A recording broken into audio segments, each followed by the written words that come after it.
Hello दोस्तों, नमस्कार। हम लोग पढ़ रहे हैं भारतीय संविधान की प्रस्तावना और प्रस्तावना में लिखे शब्दों का मतलब समझ रहे हैं। तो आज का जो हमारा टॉपिक रहेगा साथियों, आज हम लोग बात करेंगे भारतीय संविधान की प्रस्तावना में स्वतंत्रता जो शब्द लिखा है। तो 5 प्रकार की स्वतंत्रता आपको भारतीय संविधान के प्रस्तावना में देखने को मिलती है। पहला क्या है? विचार की स्वतंत्रता, अभिव्यक्ति की स्वतंत्रता, विश्वास की स्वतंत्रता, धर्म और उपासना की स्वतंत्रता। तो ये 5 प्रकार की आपको स्वतंत्रता प्रदान की गई है भारतीय संविधान में, और इसका वर्णन आपको भारतीय संविधान की प्रस्तावना में देखने को मिल जाता है साथियों। तो अगर बात किया जाए विचार की स्वतंत्रता, तो देखिए आपके विचार कैसे हैं, जैसे भी हों, भारतीय संविधान एक्सेप्ट करता है। बस वो विचार भारतीय संविधान के खिलाफ नहीं होने चाहिए, ठीक है ना। आप मार्क्सवादी हो सकते हो, आप समाजवादी हो सकते हो, आप पूंजीवादी, जो भी हो, जैसा भी जिस टाइप का विचार हो, कोई फर्क नहीं पड़ता।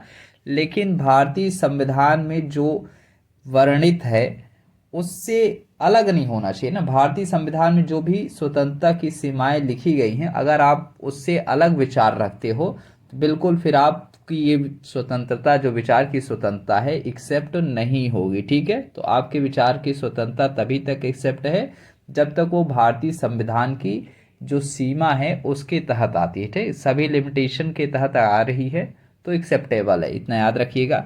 वही सेम चीज़ अभिव्यक्ति की भी है। तो आपकी अभिव्यक्ति क्या है ना, तो ये सारी चीज अभिव्यक्ति मतलब एक्सप्रेस करना है ना। तो जब आप अपने विचार एक्सप्रेस करते हो तो वो संविधान के अगेंस्ट नहीं होने चाहिए, ठीक है, इतना याद रखना है। और दूसरा आता है साथियों विश्वास। तो विश्वास मतलब वही है राजनीतिक विचारधारा को एक्सेप्ट करना। तो भारतीय संविधान हर प्रकार की राजनीतिक विचारधारा को एक्सेप्ट करता है, बशर्ते वो संविधान के खिलाफ नहीं होना चाहिए, लोकतंत्र के खिलाफ नहीं होना चाहिए। और जैसा कि आप जानते हैं, भारतीय संविधान जब केशवानंद भारती केस आया था 1973 में, तो उसके बाद एक चीज़ लागू कर दिया गया था, मूल ढांचा। तो वो संविधान के मूल ढांचे के अगेंस्ट किसी भी प्रकार की कोई चीज़ नहीं होनी चाहिए, चाहे वो सरकार के स्तर की बात की जाए या फिर व्यक्ति के स्तर की बात किया जाए, संविधान के अगेंस्ट नहीं होनी चाहिए, ठीक है। नेक्स्ट अगर बात करते हैं साथियों धर्म, तो देखिए धर्म के लिए क्या बोला गया। धर्म का मतलब है रिलीजन, यह हर कोई जानता है। तो किसी धर्म के सिद्धांत को मानना, ठीक है, तो ये धर्म हो गया। और धर्म जो होता है आपका क्या होता है साथियों, आंतरिक स्वरूप होता है, इंटरनल होता है, ठीक है।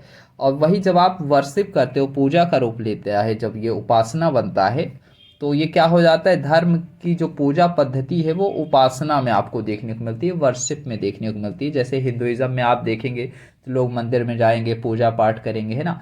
आप क्रिश्चियन जो है वो चर्च में जाएंगे, वहाँ पे प्रेयर वगैरह जो भी करते हैं, ठीक है। उसके बाद आप मुस्लिम्स में देखेंगे तो वो मस्जिद में जाएंगे, नमाज वगैरह जो भी है पढ़ना होता है, 5 आई थिंक 5 बार पढ़ते हैं शायद दिन में। तो कुछ इस तरीके से होता है, सबके अपने रूल्स हैं, ठीक है। उसी रूल्स के अकॉर्डिंग सबको अपना मतलब जो धर्म है उपासना वाला वो करते हैं, वर्शिप में आता है, ठीक है, याद रखिएगा।